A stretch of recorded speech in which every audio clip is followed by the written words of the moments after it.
Hi and welcome to Empower Today, our podcast on Monday the 18th of May. Today and on Friday we're going to be reflecting on Jesus' saying in John chapter 10, I am the good shepherd. I don't know about you, but I think some Bible passages get robbed of their power and vibrancy because they become too familiar to us. They are trotted out all the time. They're made into posters and mouse mats. They're even written into hymns and songs, and so they can, if we're not careful, be robbed of their potency and power. And one of those passages is one that we will have all heard at school assemblies, that we will have heard possibly at funerals, and certainly heard a sermon on in church. It's Psalm 23, that powerful psalm written by David. I'm going to read it to you, and then we just think about it together. He says, "The Lord is my shepherd, I shall not be in want. He makes me lie down in green pastures. He leads me beside quiet waters. He restores my soul. He guides me in paths of righteousness for his name's sake. Even though I walk through the valley of the shadow of death, I will fear no evil. For you are with me, your rod and your staff, they comfort me. You prepare a table before me in the presence of my enemies.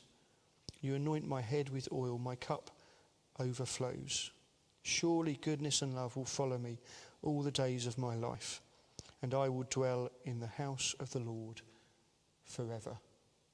Context for that passage is that David has been a shepherd who is anointed by Samuel to be king on the quiet because Saul is king at the moment, but he is on a downward trajectory. And David has been brought into Saul's chambers to play music for him to calm his head. There's some kind of mental anguish, illness going on there for Saul.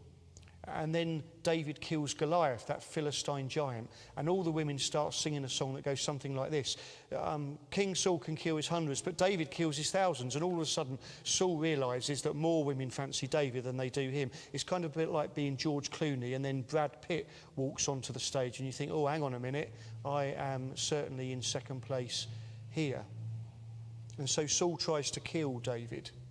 And David runs away and he hides in caves in the desert and mountain areas. He flees for his life and he hides for his life. This psalm is not written in a beautiful, blissful, relaxing period of David's life. It is written in a really difficult time. He's not writing this from a palace looking out over a palatial view. He's writing it probably in the darkness of a cave that smells damp, hearing a noise and thinking, is that Saul and his men coming to get me? It's in that context that David writes, "The Lord is my shepherd, I shall not be in want." In that context. This is the first time, I'm told, where somebody talks about God as being personally theirs. Remember, Abraham followed a God that he didn't know the name of, to a place he didn't know where to go. Moses was confronted by God in a bush that burned and was not consumed. And God said to him when he asked his name, "I am who I am," or "I will be who I will be." Basically, mind your own business, Moses. You can't control me. David here says the Lord is my shepherd, not our shepherd or your shepherd or their shepherd. The Lord is my shepherd. I shall not be in want. But he is in want, isn't he? He's meant to be king. He's meant to be in a palace with a crown on his head and robes around his shoulders with the finest of food.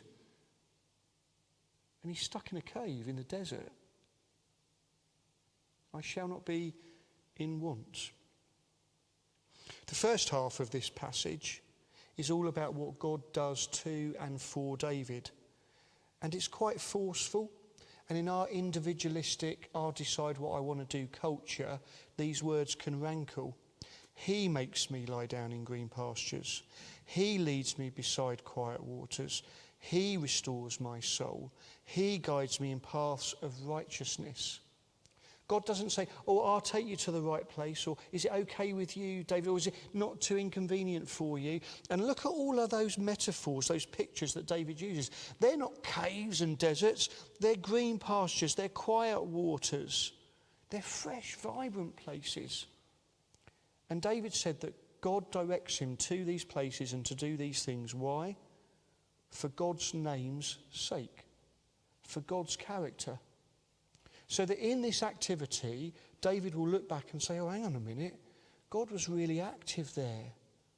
Not just for me, but for him. Friends, we need to remember that we're not God, that God is God, and God is far above us, and his ways are not our ways, and his thoughts are not our thoughts at all times. We don't have a God in our pocket. We have a God of creation who is far larger. And in the tough times, in the barren times, in the COVID-19 times, that God is still active. And that doesn't make David forget the reality of his situation. He doesn't say, oh great, God's doing all this stuff, I'll forget that I'm in a cave in the desert, fleeing for my life. He says, even though I walk through the valley of the shadow of death, which he is, I will fear no evil, no Saul. For you are with me, your rod and your staff, they comfort me.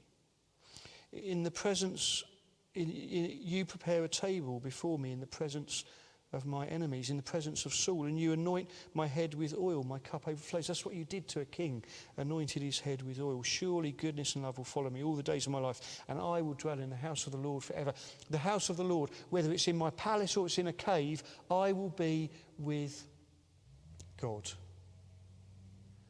So is God your shepherd, my shepherd, in this COVID-19 time? As we're stuck, some of us, in our caves. That may be a mental cave or a spiritual cave, an emotional cave or a physical cave. Can we say, the Lord is my shepherd, I shall not be in want? I encourage you to take a moment to read over that psalm again with fresh eyes and allow it to speak to you. God bless you.